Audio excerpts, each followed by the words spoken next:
Olá, seja muito bem-vindo. Este é mais um programa da 11ª edição do Fórum Internacional de Televisão TV Morfoses.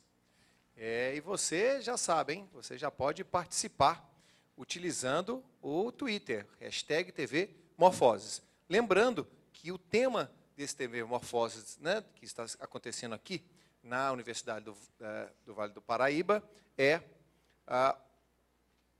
os novos conteúdos educativos nos novos contextos tecnológicos.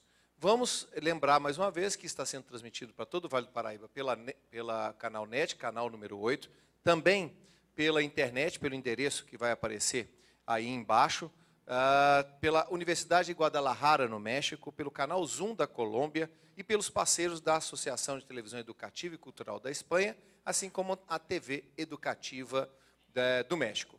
E agora vamos apresentar os convidados desse nosso painel.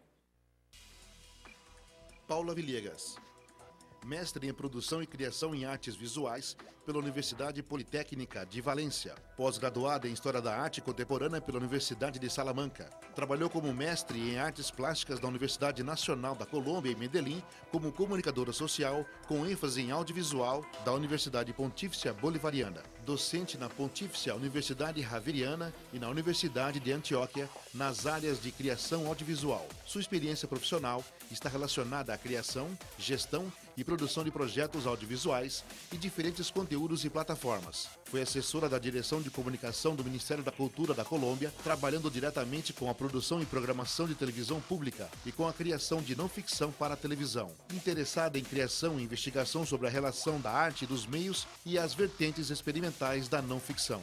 Atualmente trabalha no Centro Ático da Pontifícia Universidade Javeriana como coordenadora de criação de projetos e conteúdos e docente da Faculdade de Artes Visuais. Miquel Francese Domenech, professor doutor titular de Comunicação Audiovisual na Universidade de Valência e diretor do mestrado em Conteúdos e Formatos Audiovisuais. Atualmente coordena os serviços audiovisuais das universidades espanholas e preside o grupo de trabalho em conteúdos audiovisuais e multimídia da Comissão de Comunicação do Conselho de Reitores das Universidades Espanholas. Participou de dezenas de projetos na Espanha e América Latina. Atua como diretor-geral de inúmeras produções e documentários de divulgação científica e vídeos educativos. Publicou diversos trabalhos de livros com vários conteúdos reconhecidos internacionalmente.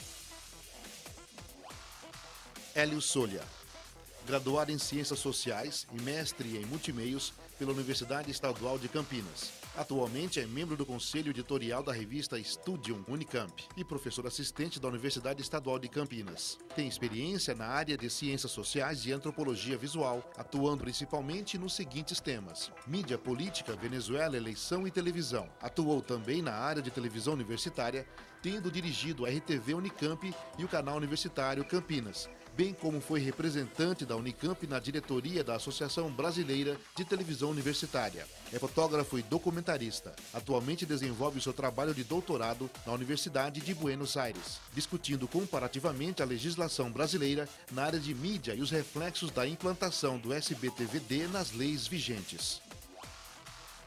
Sebastião Esquirra, mestre e doutor pela ECA USP, bolsista Fulbright na Michigan State University, pesquisador na pós-graduação na Universidade da Carolina do Norte e Autônoma de Barcelona, professor aposentado de jornalismo da ECA USP. Desde 1999, é docente da pós-graduação em comunicação na Universidade Metodista de São Paulo. Orientou e titulou 23 mestres, 16 doutores e 2 pós-docs. Publicou 30 artigos em periódicos acadêmicos e 20 capítulos de livros. É autor individual de 5 obras e organização de 5 livros em comunicação digital e jornalismo. Na Universidade Metodista de São Paulo, foi diretor da Faculdade de Comunicação Multimídia, coordenador de programa de pós-graduação em comunicação e coordenador do curso de RTV. Nesta instituição, lidera o grupo de pesquisa Comunicação em Tecnologias Digitais. É consultor da FAPESP, da CAPES, do CNPq e de diversas revistas acadêmicas brasileiras. E a temática desse painel é um novo profissional para um novo contexto audiovisual. A inovação sempre chama a atenção dos profissionais do mercado audiovisual. O novo profissional exige novos currículos e metodologias adequadas a uma formação com características inter e multidisciplinares. O último programa do TV Morfoses Brasil 2015 traz o cenário do novo profissional para um novo contexto audiovisual. Bem, pessoal, a gente está no encerramento, né, de todos os painéis que tivemos no TV Morfoses, e a gente escutou sobre a produção audiovisual, a necessidade e os desafios para a produção de produtos educativos. No entanto, eu tenho uma impressão, e gostaria que todos comentassem a princípio, de que geralmente as escolas formam esses profissionais de audiovisual para a produção comercial, para a produção geralmente para as televisões e para as produtoras audiovisuais, que têm um intuito muito mais das grandes emissoras, ou mesmo as emissoras de médio porte, mas estritamente aquelas associadas às questões de capital, de remuneração de capital. Eu gostaria de saber se essa impressão é uma impressão falsa, ou o que mais nós podemos avançar na formação desse profissional, se ele está sendo formado desta maneira e para esse novo contexto de produção audiovisual educativa. Paula, por favor.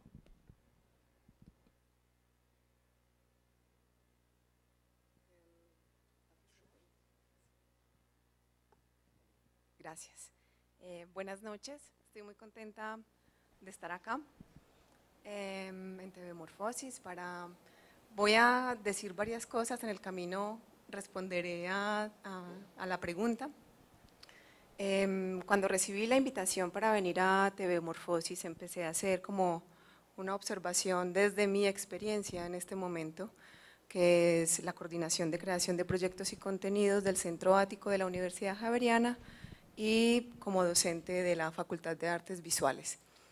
Y empecé a hacer como una pequeña investigación de campo para ver qué es lo que está pasando en esta formación profesional de las personas, de los estudiantes que van a salir a un contexto de producción audiovisual. Y hay tres cosas muy importantes que recogí en esta pequeñita investigación de campo. La primera es una anécdota y es, hace 2 semanas entraron los nuevos practicantes, que son los estudiantes de último semestre de comunicación social al Centro Ático a hacer su práctica profesional. Lo que me llamó mucho la atención y me parece que da muchos indicadores de por dónde se están formando o por dónde pueden buscar un desarrollo profesional estos estudiantes son varias cosas. La primera es que por primera vez al Centro Ático llegaron 2 estudiantes con dificultad para oír.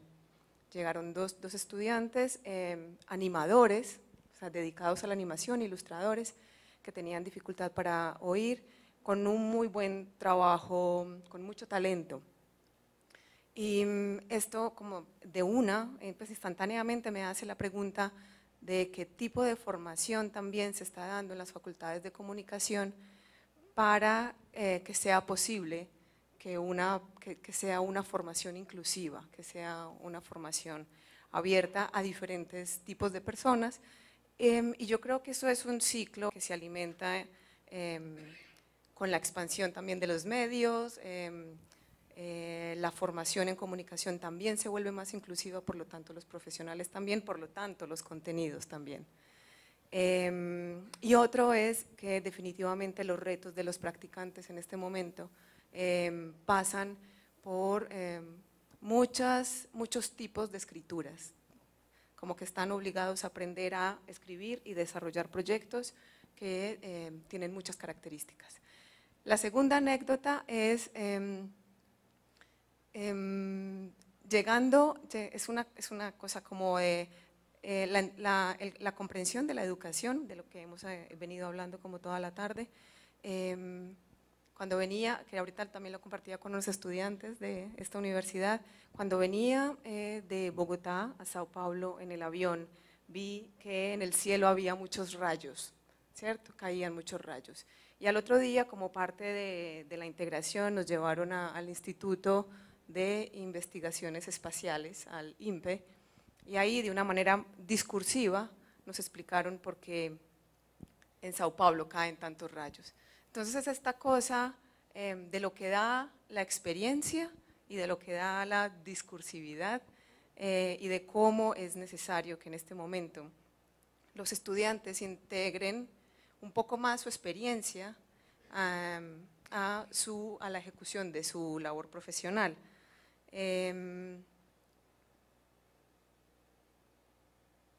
Ellos en este momento están, solamente por estar en este momento histórico, muy atravesados por los medios, y es más allá de la información que les da la facultad, es importante que ellos pongan en práctica para su profesión, su experiencia de vida, ¿no? Que son unos expertos en medios solamente por vivir hoy.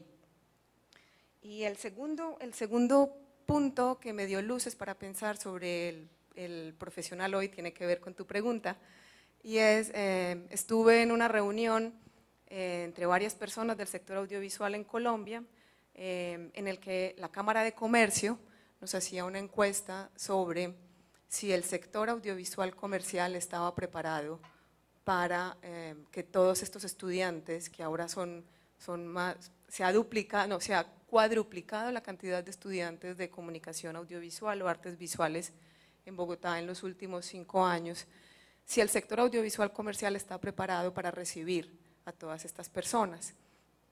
La conclusión entre varias personas que estábamos sentadas en esta encuesta para determinar un poco el estado en Colombia fue que definitivamente no están preparada la televisión comercial o la creación comercial para recibir a todos los estudiantes que están saliendo de las universidades, y que es una maravillosa oportunidad para que los estudiantes hagan sus propias creaciones, para que agarren un poco de esto que nosotros llamamos emprendimiento, como de crear sus propios espacios de producción, pero también de crear esos contenidos con sus propias preocupaciones y necesidades, ¿no? Como lo que a ellos les está pasando por la vida. Ese es como el panorama. Mas a escola em Colômbia prepara esse estudante para isso? Para se Sí. formar, para ele poder produzir dessa maneira que você disse? Yo creo que estamos en una transición. Necesariamente eso tiene que pasar de muchas maneras, porque el estudiante por sí solo no lo hace, ¿no? También es un cambio de actitud en los profesores, también es una comprensión distinta de lo que uno quiere aprender y de lo que uno aprende y de dónde lo aprende.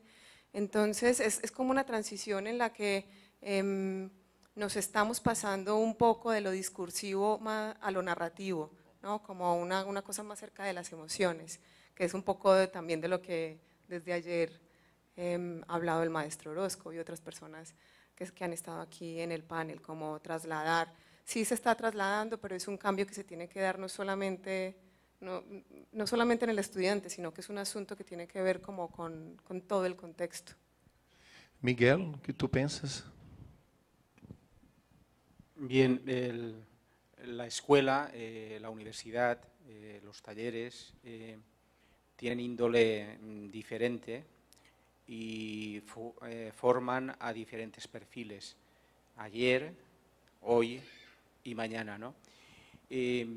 Yo creo que hay un desfase, hay una falta de sincronismo, ¿no?, entre el espacio, digamos, formativo y el espacio de lo que es la industria. La industria y la praxis, en definitiva, siempre va por delante, siempre arriesga, siempre tal. La academia, las universidades, las escuelas no universitarias, que son centros de formación profesional, que cumplen toda una serie de niveles, siempre van un poco por detrás. En la experiencia nuestra, europea, española en general, yo tengo que decir que aquellos que también hemos arriesgado en lo formativo, hemos sido en gran medida más productivos y más rentables en la calidad del aprendizaje. En estos años y antes de la crisis, en donde la masificación universitaria era muy grande, éramos fabricadores de parados después. La industria no los asumía, ¿no? La crisis pues tiene ventajas y desventajas y, como siempre, también pasaban las guerras en la demografía, hacía limpieza, ¿no? Pues aquí yo creo que ha sido buena en este sentido, la matriculación no es tanta, ha bajado y estamos en unos niveles, una ratio de profesores, alumnos más soportables, ¿no? Yo creo que en líneas generales, y es la experiencia mía en concreto y miro el espacio universitario español, está en esa falta de sincronización. En mi caso, por eso yo hace ya como 8 años, este es el 9º, estoy en un máster, dirigía un máster de producción audiovisual a finales de los 90 y lo reconducí en un máster europeo, y en el primer año, ¿no?, de cómo desarrollar proyectos. Yo creo que es muy importante para conseguir ese sincronismo perdido, que realmente estemos muy cercanos a lo que es la industria, al trabajo ordinario de ese alumno, alumna, que cuanto pasen unos años estará o deberá estar trabajando en un equipo, en unas sinergias, en un conjunto de flujos de trabajo que desconoce totalmente. O sea, nosotros yo creo que tenemos un gran defecto y es que esa conexión con el mundo laboral, con el aprendizaje de destrezas, estamos muy desconectados, muy desconectados. Entonces, yo a partir de detectar estas falta de estrategias, ¿no?, comunicativas en el mismo aprendizaje, lo que planteé es hacer un máster que estuviera muy vinculado a la profesionalización y que estuviera muy centrado en lo que yo creo, y es hacia donde va el flujo mediático actual, que su centro son los contenidos, más allá de las tecnologías, más allá de las tecnologías son los contenidos. Y más allá de eso, es un flujo nuevo de trabajo en donde los profesionales ya no son compartimentos estancos como hace 5 o 10 años atrás. Un operador de cámara tenía unos conocimientos muy limitados y desconocía el conjunto de la cadena de producción. Entonces, a partir de ahí, centramos un proyecto de trabajo en donde se desarrollan, se crean ideas, en donde lo creativo y el contenido es el objeto principal. Si nos fijamos, y lo hemos dicho en estas jornadas y anteriores, el broadcasting ya pasó. El broadcasting como ese centro de una idea que emite para muchos y todos consumen pasivamente, ¿no? Estamos en ese tránsito en donde todos también construimos, en donde todos también producimos. Tenemos que generar sinergias de trabajo colaboracionistas, producción colaborativa. Y en ese sentido tenemos que trabajar desde la formación con unas muletas de apoyo para poder caminar, que es en cada uno de los módulos siempre tiene que haber un profesional detrás. En mis módulos del máster siempre hay un tutor, como por obligación académica, que dirige un módulo, pero hay un par, como mínimo, de profesionales del medio. Si es creativo y si estamos en la fase de cómo generar ideas, en esa construcción de guión, pues hay unos técnicos guionistas que nos dicen técnicas, etcétera, etcétera. Además, hay unas prácticas muy importantes.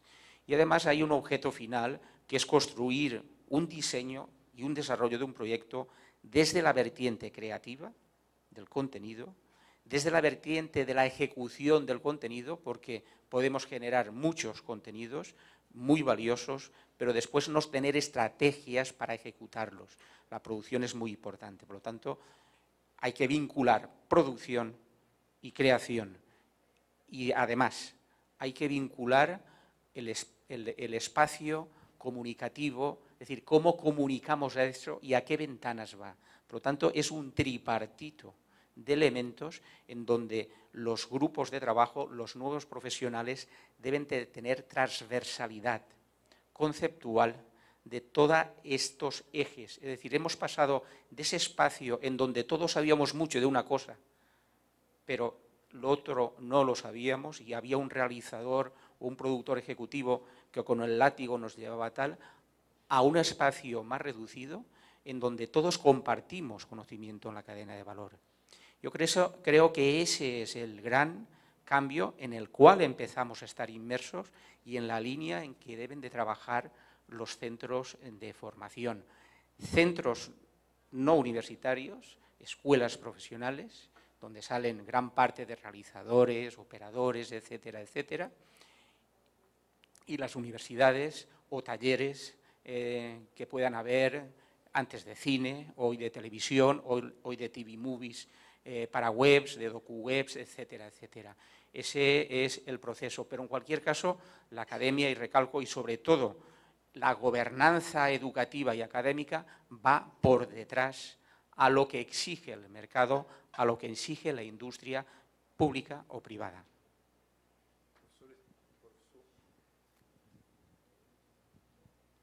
Alô, professor Esquia, e como é que o senhor vê a formação desse novo profissional na academia brasileira para esse novo tipo de conteúdo?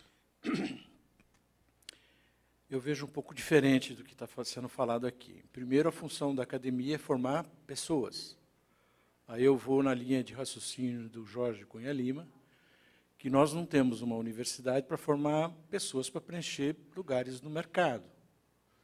Então, quando eu raciocínio sobre o tema da função da universidade, eu vejo que 7 séculos depois que ela foi fundada, ela muda da formação de técnicos para fazer atividades que a sociedade precisava, pontes, formar médicos e tal.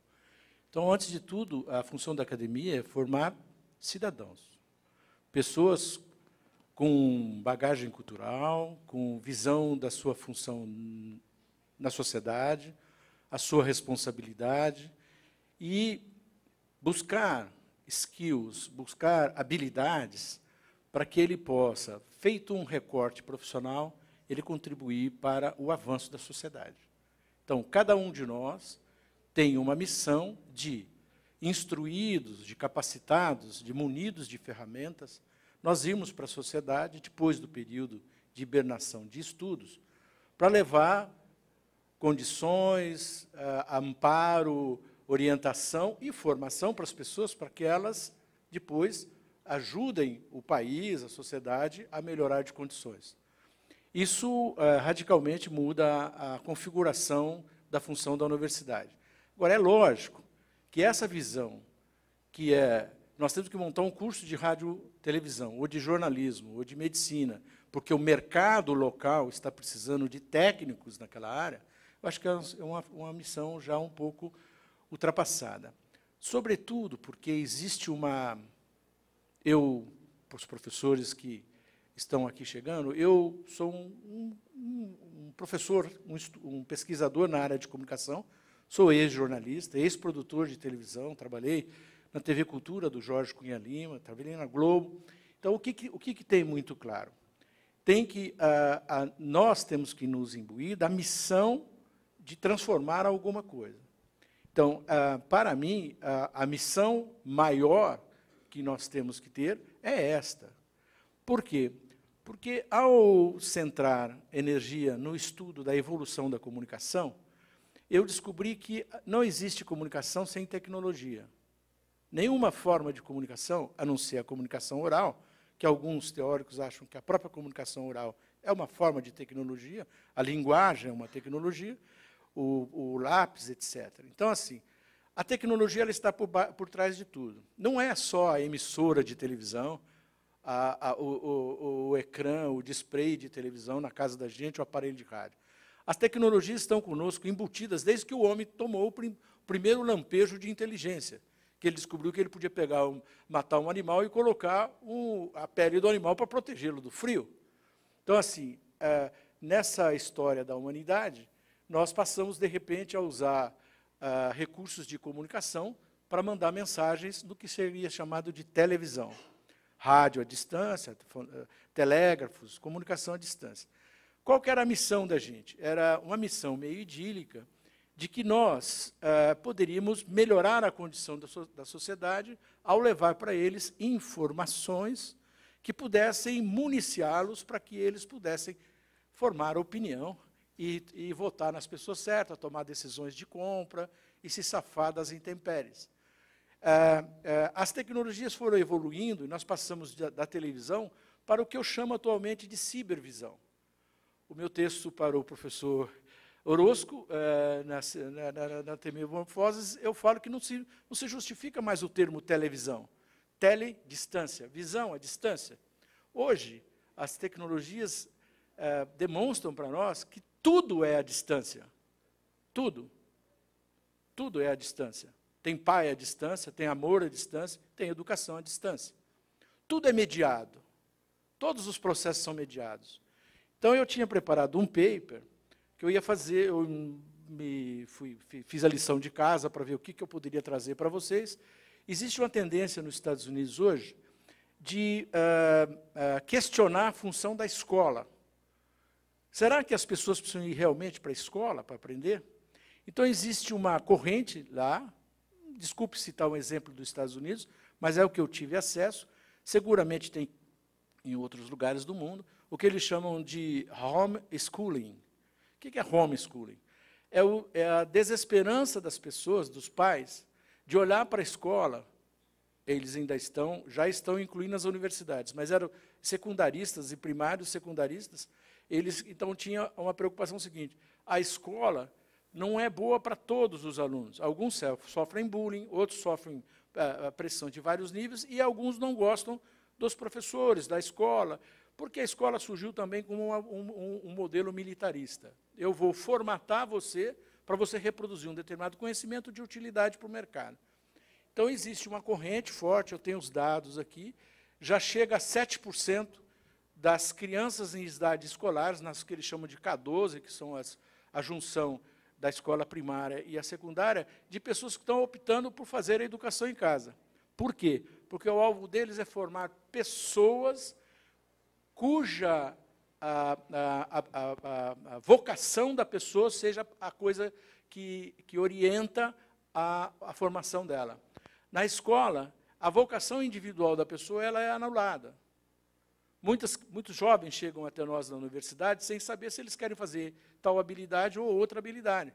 Eu tenho uma parente que foi para a faculdade de medicina, porque é charmoso fazer faculdade de medicina. O primeiro dia de aula, ela voltou chorando para casa, porque o médico, o professor, mostrou um corpo nu lá e foram cortar a pessoa para fazer uma demonstração. E ela ficou chocada, que ela falou, mas então tem sangue? Imagine, uma pessoa vai fazer faculdade de medicina e não tinha se preparado para isso. Então, para mim, eu vejo que as escolas elas precisam passar por uma ampla reformulação do seu papel, uma ampla revisão, uma revisão corajosa. Não é fácil mexer com as universidades.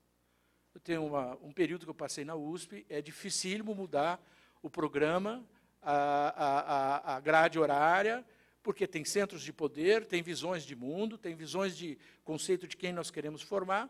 Então, eu acho que o que é o grande desafio para todos nós, educadores, de A ou B situação, é ter coragem de enfrentar esse desafio que me parece necessário e consentâneo. É necessário a gente refletir qual é a função da escola num mundo altamente, plenamente, facilitadamente conectado. A função da escola é outra. É outra.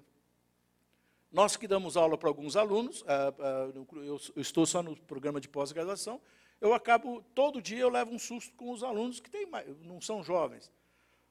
Por quê? Porque elas estão em contato com tecnologias que não deu tempo para eu chegar ainda. Então, eu acho que tem que ser feita corajosamente uma revisão para poder que o professor, o curso, a escola, ele esteja valorizando o que realmente a sociedade precisa e não a visão unicamente centrada no professor.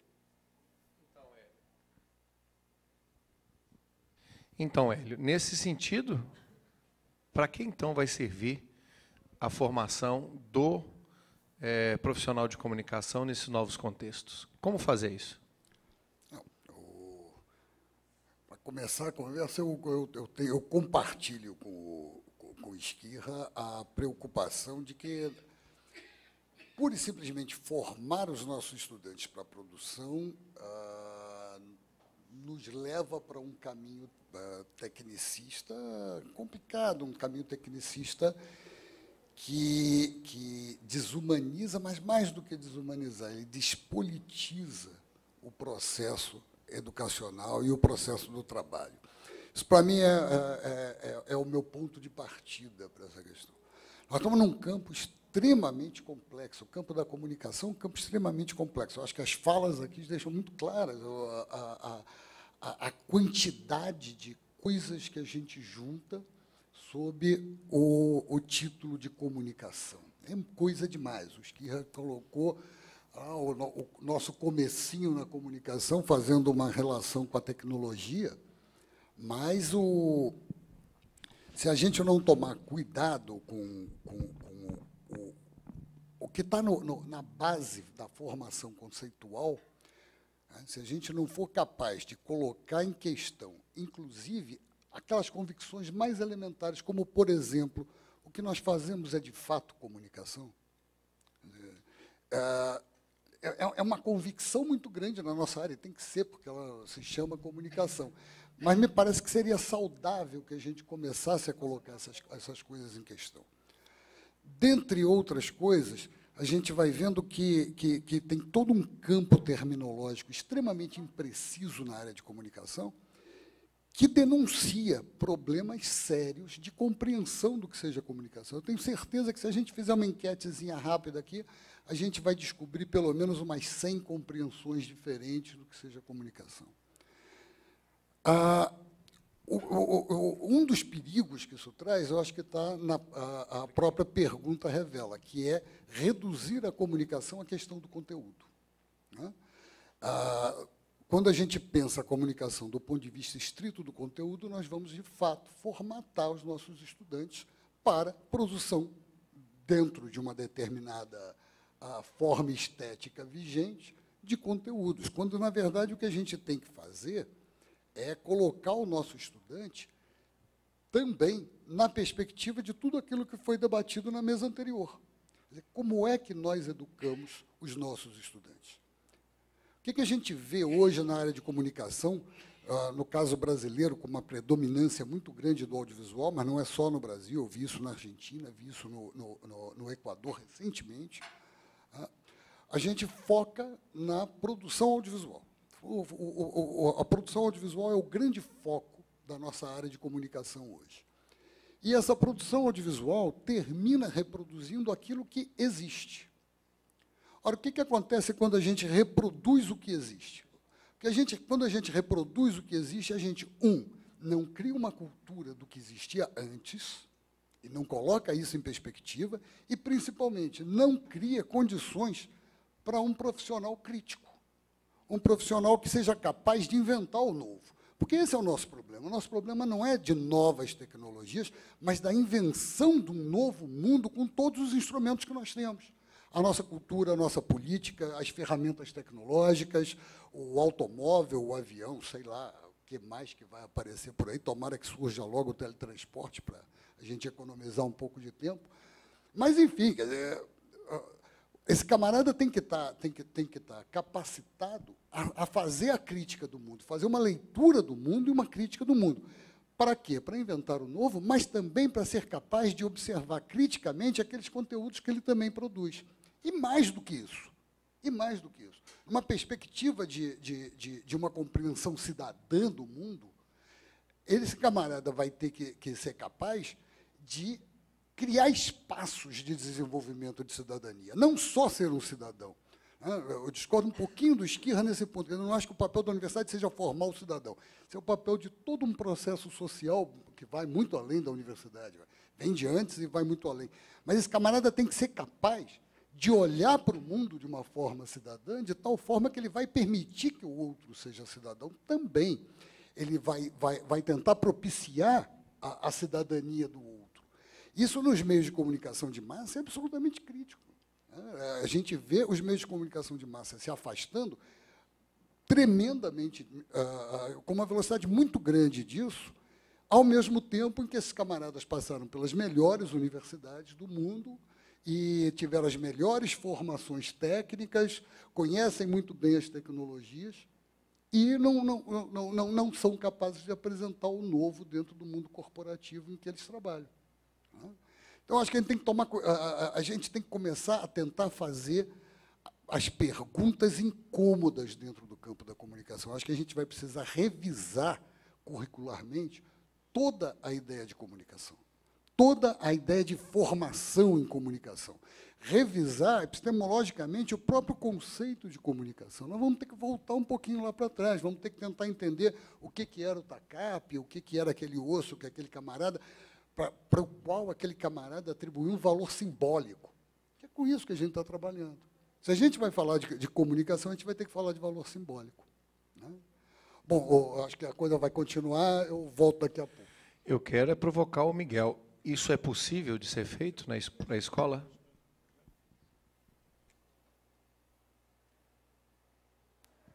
Yo comentaba antes esa falta de sincro, ¿no? Pero además de esa falta de sincro entre la realidad, la praxis de la industria cultural y lo que es la academia, se produce otra falta de comunicación, se produce una falta de comunicación que está en la base de lo que comentamos, ¿no? Y es que hay poca relación entre el universo académico y de estudios y lo que es la empresa pública o privada. Es decir, la mayoría de gobernanzas permiten, a través de unos convenios, unas fundaciones, en cada gobernanza, en cada país, en cada región, lo organizamos de una manera para que esa conexión y esa puerta esté abierta. Eso es muy, muy importante, sobre todo en nosotros. Si estudiamos filosofía, tal vez que no tanto, ¿eh? Si estudiamos pues, otras ciencias sociales, lo mejor no tanto, pero en el caso nuestro, si estudiamos física, tenemos que estar en contacto con el laboratorio, ¿no? Nosotros tenemos que estar en contacto con esa otra ventana real de vida, que es la empresa audiovisual, que es la producción audiovisual. Y la cuota de producción audiovisual en los estudios de comunicación que hay hoy en el mundo, en las diferentes gobernanzas, sigue siendo muy, muy baja, de unos índices porcentuales muy bajos. Eso hace, y la producción audiovisual es clave, porque maneja el conjunto de perfiles profesionales que generan los contenidos. Y esa falta de comunicación en la industria, desde la esfera pública, desde la esfera de la formación, creo que se debería suplir en los planes de estudio que vayan a venir en cada una de las gobernanzas o regiones. Hay experiencias interesantes, pero son muy pocas. Y tenemos que trabajar más en esa línea, porque si no, lo que hacemos es acumular conceptos, pero no generar destrezas y habilidades. Y ese es un gran problema, el que tiene la educación. ¿Por qué? Porque no generamos espacios propios de aprendizaje donde hay riesgo, donde hay problemas, donde yo delante de una cámara y tal tengo que hacer 3 cosas a la vez y no sé cómo hacerlas. Si no generamos esas situaciones, no hacemos práctica, no generamos aprendizaje práctico, por lo tanto, el nivel de conocimiento que estamos haciendo es un conocimiento muy conceptual. Y esos alumnos, que son mayoritariamente los que forman universidades desde Cambridge hasta las más bajas, son muy capacitados en la teoría y en el concepto, pero tienen poca habilidad.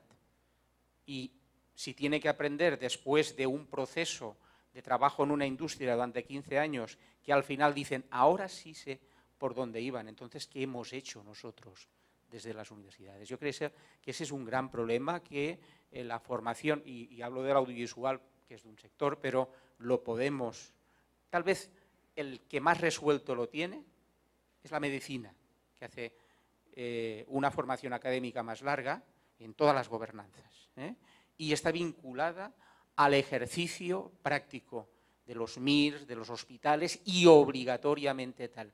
quitando esa materia en el espacio universitario general de diferentes áreas de conocimiento, la cadencia de esa conexión, la falta de sincronismo en lo que es el trabajo y lo que es la teoría, yo creo que son elementos para la reflexión importantes. Paula, é incompatível o desenvolvimento de habilidades com o desenvolvimento de pensamento mais conceitual?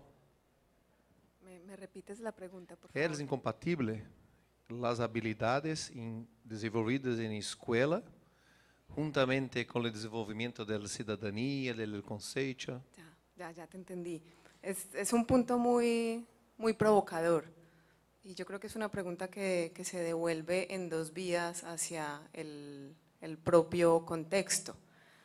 Porque por un lado, lo que está diciendo Miguel de el oficio no se puede olvidar, y hay una práctica como para el científico, el laboratorio, que es importante en este proceso de formación.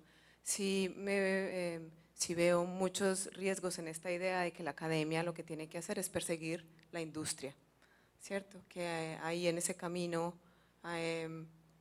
nos devuelve al contexto, porque la industria es diferente en cada contexto, ¿cierto? En Colombia, por ejemplo, la producción industrial es muy poca, cine de industria no tenemos, los canales comerciales son 2, estamos formando apenas un tercer canal, que ya es un montón de contenidos de todas formas.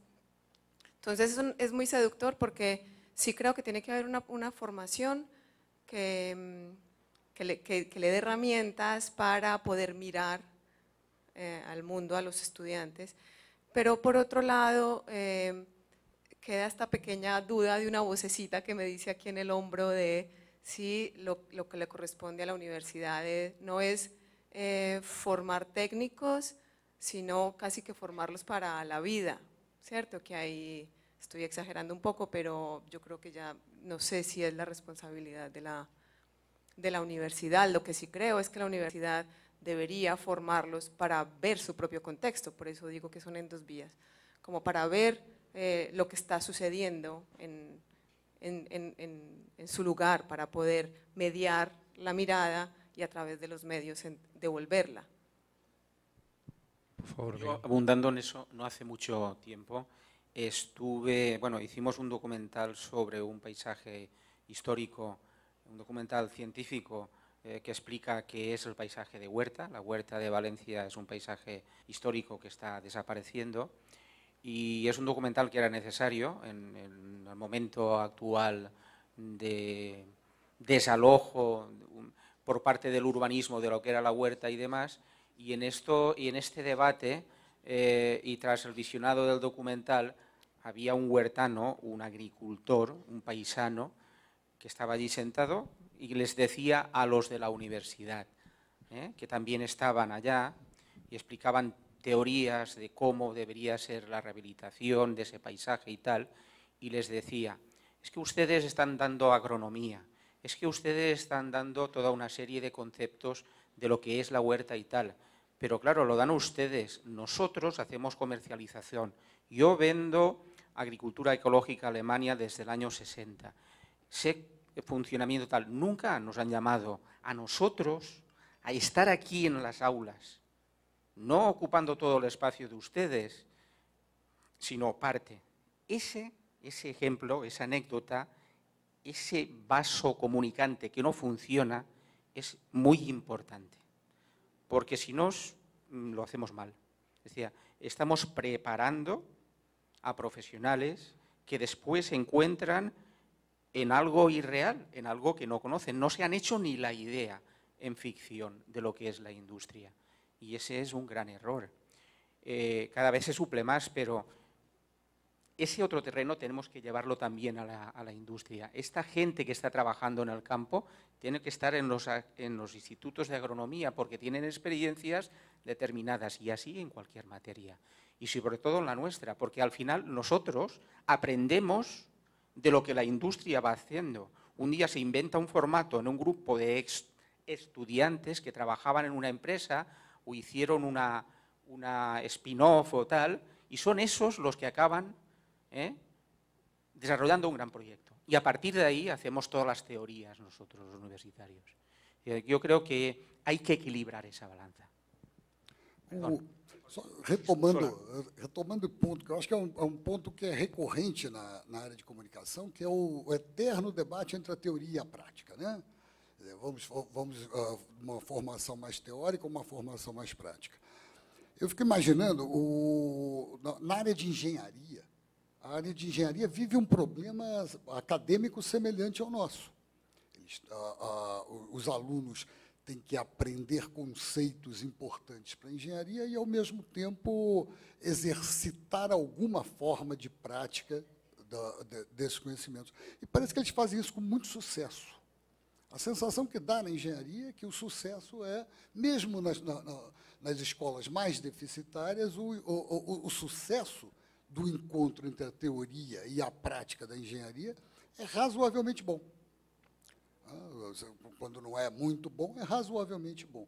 E por que isso não acontece para a gente? Na verdade, a questão da prática e da teoria é uma questão muito antiga, mas que ganha uma vitalidade enorme no século XIX, com o positivismo do século XIX, e que vai influenciar as áreas, as humanidades, de uma maneira bastante perversa, porque nem sempre o que nós chamamos de divisão prática teórica estão falando da mesma coisa. Nem sempre o campo é o mesmo. No campo da comunicação, talvez isso seja até mais grave do que em outros. Só para dar um exemplo, eu me lembro muito bem, a primeira vez que eu fui para campo, eu sou antropólogo de formação, e comecei minha carreira trabalhando com antropologia em campo, em área indígena, e eu ganhei de presente, a primeira vez que eu fui para o campo, um livro, que era um livro editado na Grã-Bretanha, o guia, manual prático do trabalho de campo do antropólogo, do etnógrafo. E foi o que me salvou, porque, de fato, ninguém tinha me dito o que eu iria fazer quando eu chegasse em campo. Mas foi razoavelmente fácil lidar com aquilo, face à formação conceitual que eu tinha. Lendo aquele livrinho, em uma semana, 10 dias, eu já estava mais ou menos bem naquela situação. Por que a gente não consegue fazer isso na área de comunicação? A minha sensação é que nós temos uma fragilidade conceitual que nós não temos coragem de enfrentar. Nós temos uma série de verdades na área de comunicação que nós não olhamos de frente, que nós não olhamos com a atenção que elas mereciam. Nós aceitamos com muita rapidez, por exemplo, um termo como novas tecnologias. Ora, as tecnologias, quando aparecem, sempre são novas. A gente não submete sequer coisas que me parecem meio fundamentais à crítica necessária. Claro que eu estou fazendo uma generalização bastante injusta com uma área inteira. Né? Fazer essa crítica dessa forma tem que ser feita com certo cuidado, uma certa reserva. Mas me parece que a gente tem um problema sério na formação do campo e que a gente precisaria revisar. Se o arsenal teórico que a gente lança a mão para entender o processo comunicativo fosse, de fato, robusto e consistente, muito provavelmente a distância com a prática seria menor. Claro que isso é uma hipótese a ser testada, eu não posso afirmar com toda certeza que é isso. Mas eu acho que a gente deveria desconfiar seriamente dos arsenais teóricos que nós temos e do sintoma que ele nos aponta ao criar uma dificuldade muito grande em fazer com que uma coisa se aproxime da outra. Eu gostaria de adicionar o que você está falando, indo na mesma direção, e lembrando a todos que a área de comunicação como um todo vive uma crise de identidade desde que nasceu. Na área das ciências, é a ciência, uma ciência nova, oriunda das ciências sociais, fruto da antropologia, da sociologia, da política, estudos culturais, e aí vai, epistemologia, psicologia, economia, política. Então, é um melting pot, é uma feijoada onde cabe tudo. Se você olhar a formação do curso da ECA, que é a Universidade de São Paulo, ou da Universidade Federal do Rio de Janeiro, você vai ver que, por causa do famigerado golpe de 64, as pessoas que passaram a dar aula na comunicação eram pessoas que não eram do métier. Nós tínhamos uma indústria, uma realidade profissional relativamente jovem, mas já tínhamos profissionais competentes para isso. A própria epistemologia do termo comunicação é a ação de colocar comum. Será que nós, quando temos uma escola de comunicação, nós estamos promovendo ações de tornar coisas comuns? Será que o termo não devia ser trocado por midiologia, como é o seu curso lá na Unicamp? Não é midiologia do Pierre Levy, é midialogia. O próprio termo mídia é um termo alienígena. Então, nós temos aí algumas questões empíricas fortes. Eu queria reagir à sua fala, professora. Eu não afirmei nada contra a experiência que alguém queira fazer. Eu estava genericamente dizendo que, na minha visão, a missão das universidades deveria formar cidadãos, pessoas com formação, com indícios de cultura, de sociologia, de política, minimamente suficientes para que elas pudessem, ao ser preparadas para suas profissões, elas poderem exercer a profissão de médico decentemente, de advogado decentemente, de engenheiro decentemente. Não é só de comunicador, não é só de jornalista. Nós estamos cansados de ver na mídia casos de médicos que deixam objetos dentro do corpo das pessoas, ou de médicos que exploram. Vocês estão sabendo dos escândalos das próteses. Os médicos aí que reagiram aos mais médicos, vários escândalos surgiram porque os caras eles têm um emprego e não trabalham no lugar que eles recebem salário. Então, eu estou falando, sim, de ética. Estou falando, sim, de formar cidadãos comprometidos com o desenvolvimento da nação, com os valores máximos da sociedade. Então, por tabela, em cima da sua fala, professor, eu entendo o que o professor fala e concordo. Só que eu acho que as novas tecnologias, que é onde eu queria ficar, as novas tecnologias estão virando de ponta cabeça o mercado, a sociedade, não é mercado, eu não gosto dessa palavra, eu tenho um problema com ela. Assim, a sociedade. A sociedade em todas as áreas está de ponta cabeça. Quem é pai aqui, quem é mãe aqui, sabe o que está acontecendo em casa com os filhos, com velocidade intelectual maior, alterações no DNA, capacidade argumentativa lógica diferenciada de nós ou dos nossos pais, nossos avós.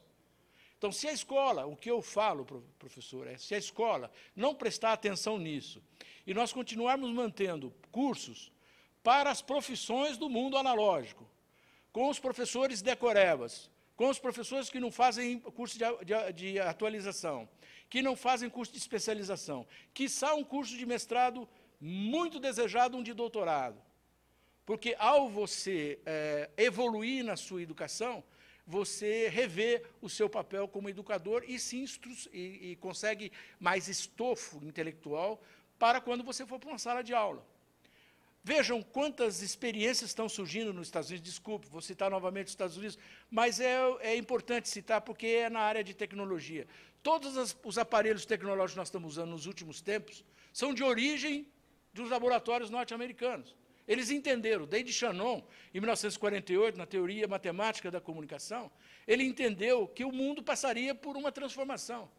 Se você pegar o Wiener, se você pegar todos os autores da área das tecnologias, nós vamos entender o mundo que nós estamos praticando hoje. Só que nós, na comunicação, nós não damos valores a isso.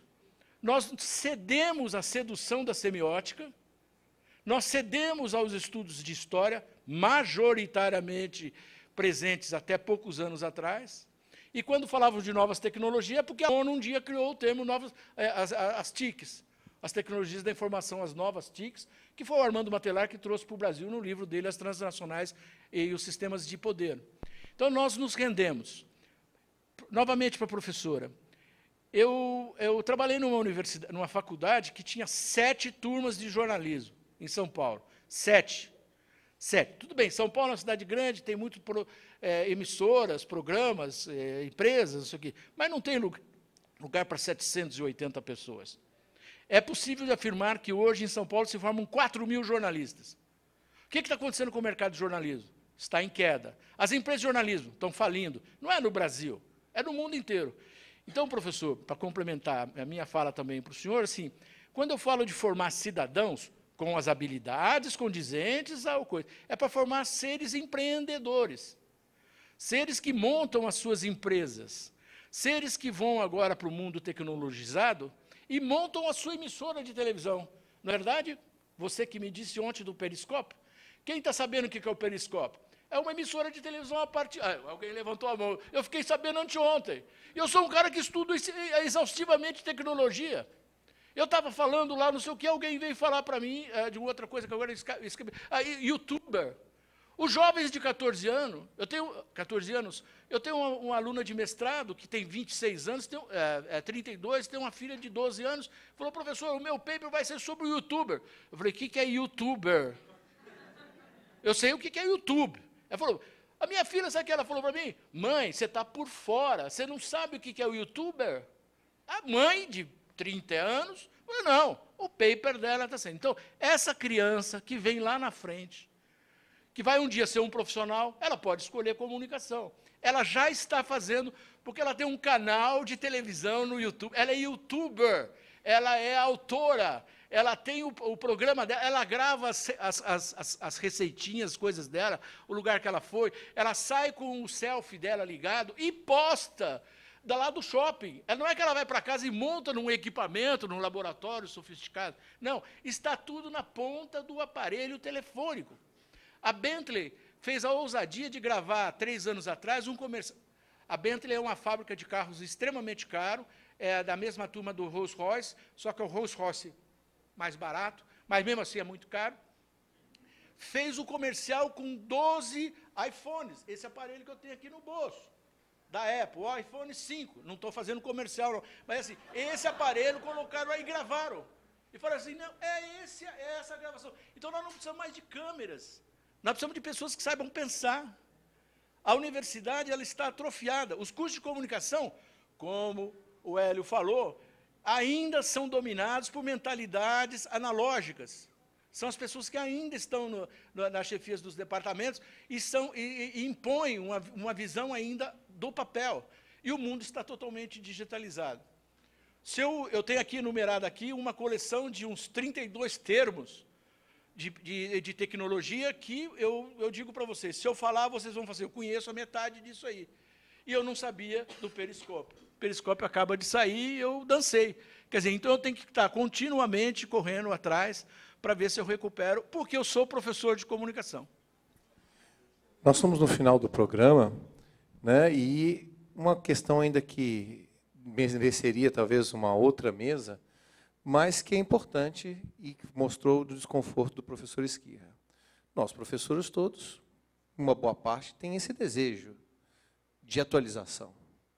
Mas como a gente atualizar o professor de comunicação para que ele possa fazer tudo isso que a gente debateu nesses 2 dias? Eso es bastante complicado, es decir, estamos hablando de 2 estadios muy diferentes, ¿no? Estamos en un estadio donde hay un dinosaurio y en otro estadio en donde hay pues, una crianza de unas aves que acaban de nacer y están en otro mundo totalmente diferente. Yo te digo por experiencia en mi universidad y en el complejo de universidades españolas que cada vez que hemos hecho un plan para enseñar, digitalizar al profesorado, lo hemos intentado, pero el objetivo no se ha conseguido. Es decir, no están en el mundo analógico, están en la prehistoria de la mecánica y del mundo analógico. La mayoría de profesores hablo.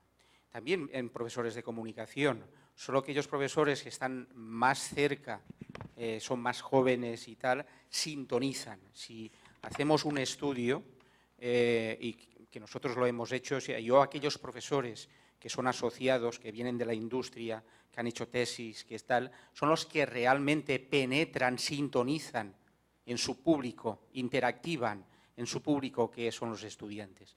No quiere decir que haya profesores mayores, que todos los mayores, no, hay profesores mayores magníficos, pero son excepciones, son excepciones. Entonces, es un problema de alfabetización es un problema de habilitación del discurso y de las herramientas, sobre todo, de las herramientas, en donde el profesorado está anquilosado e está em uma parte da história que já é anacrônica.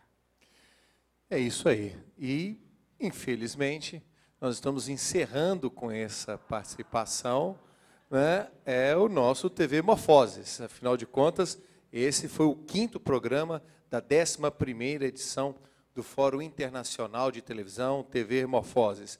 Agradecemos a participação de todos, especialmente nessa última mesa, aos nossos convidados que tiveram a generosidade de dividir e também nos intranquilizar sobre as questões da formação desse novo profissional. Agradecemos também a audiência de todos vocês, da plateia que nos acompanhou, e esperamos vocês no próximo TV Morfoses. Um abraço.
Bom, eu participei da banca de doutorado de um técnico, de um professor da Universidade Federal do Maranhão, que lidera um laboratório de mídias digitais lá na Universidade Federal do Maranhão. O doutorado dele foi desenvolvido lá no curso da Santa Ela, lá na PUC de São Paulo, no curso de pós-graduação interdisciplinar chamado Tecnologias da Inteligência. O curso chama-se Tecnologias da Inteligência. Charmoso, né? Esse professor que defendeu o doutorado dele, eu participei da banca, ele postou no meu Facebook isso aqui. Ele se chama Márcio Carneiro dos Santos. Ele disse assim: ser professor de web jornalismo é um emprego interessante, onde você normalmente fica trancado numa sala com um grupo de nativos digitais, heavy users de tablets, celulares, aplicativos e mídias sociais, que acham que já sabem de